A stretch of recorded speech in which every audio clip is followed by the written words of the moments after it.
bagaimana mengumpulkan requirement atau requirement gathering techniques ya. Jadi ada beberapa cara dalam kita mengumpulkan requirement atau requirement gathering techniques. Seperti yang sudah singgung tadi ya. Misalnya kita melakukan interview, ini kita melakukan wawancara ya. Kita bertemu langsung dengan user atau pengguna yang akan menggunakan aplikasi akan kita buat.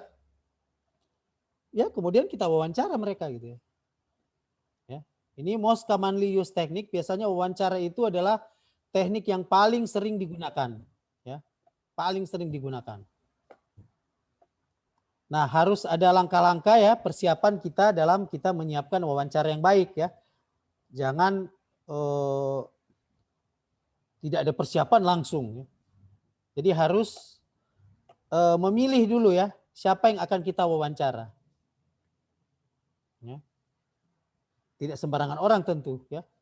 Baru kemudian kita susun pertanyaan-pertanyaan yang akan kita tanyakan. Gitu. So susun lebih dulu gitu. Baru kita bersiap untuk melakukan wawancara, kemudian kita lakukan wawancara, dan yang paling penting ini selesai wawancara, kita membuat catatan-catatan hasil wawancara. Jadi selecting interviewees itu kita memilih siapa kira-kira yang akan kita wawancarai. Apakah 1 orang, 2 orang, 3 orang, dan sebagainya. Jadi ini ideally all key stakeholders ya. Kita wawancarai. Kita wawancarai pemilik proyeknya, kita wawancarai user yang akan menggunakan aplikasinya. Kalau itu aplikasi berkaitan dengan pelayanan pada masyarakat, tentu kita pilih beberapa masyarakat yang akan menggunakan aplikasi tersebut untuk diwawancarai juga. Baru kita susun kuesioner, tanya jawabnya ya. Susun apa yang akan kita tanyakan ke mereka.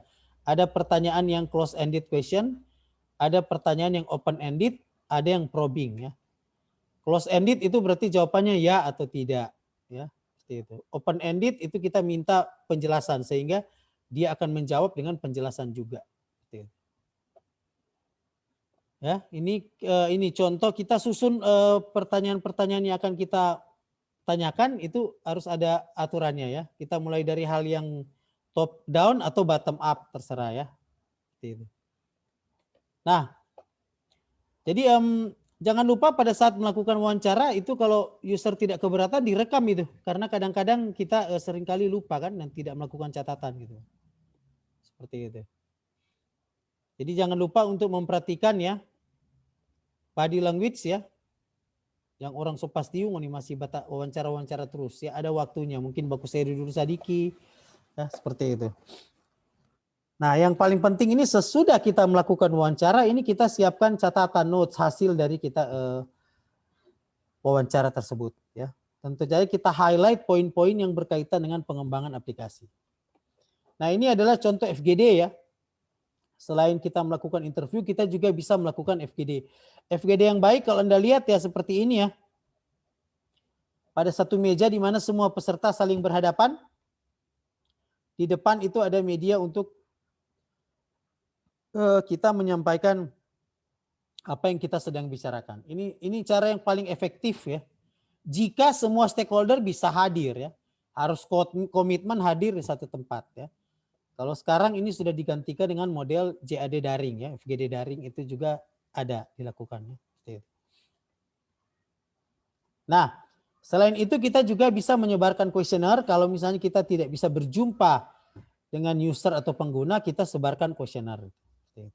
Tentu kita harus menyusun kuesionernya dengan baik ya. Seperti itu. Biasanya sekarang kalau kuesioner online paling sering itu pakai Google Form seperti itu ya contohnya. Baru ada dokumen analisis ya. Dokumen analisis ini kita biasanya memeriksa peraturan-peraturan yang terkait.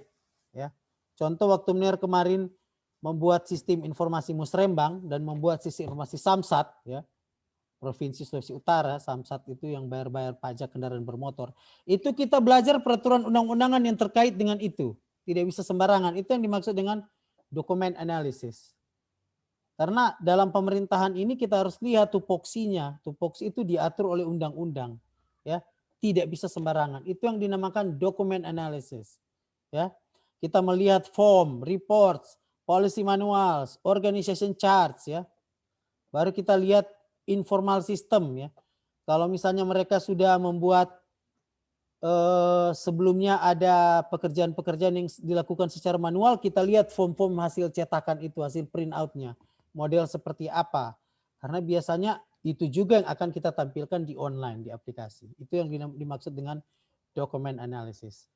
Baru yang terakhir observasi ya. Kita melakukan observasi di sini, kita datang langsung melihat cara mereka bekerja. Ya. Secara manual ya. Kita dorang backing ini dulu, sesudah itu mereka lanjutkan dengan ini, kemudian mereka lanjutkan dengan ini, dan sebagainya ya. Dari situ kita mulai buat catatan-catatan. Oh, ini mungkin bisa diperbaiki ya. Ini ya. What's processes being performed. Jadi ini kalau bilang observasi itu memang kita harus datang dan melihat langsung. Namanya juga observasi. Nah, berikut ini selecting the appropriate technique. Jadi kira-kira teknik gathering yang mana yang cocok ya? Yaitu tergantung project aplikasi perangkat lunak yang Anda mau buat nantinya. Ya. Kalau misalnya project itu besar, kira-kira cocok pakai 2 atau 3 metode information gathering.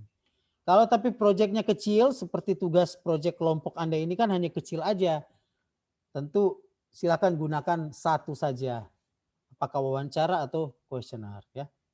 Seperti itu. Jadi itu ya contoh dari kita 5 ya. 5 major requirement gathering technique ya. Jadi itu ada interview, ada FGD atau JAD, ada kuesioner, ya, ada dokumen analisis dan ada observation. Ya. Sampai sekarang seperti itulah teknik-teknik yang kita gunakan dalam mengumpulkan requirement.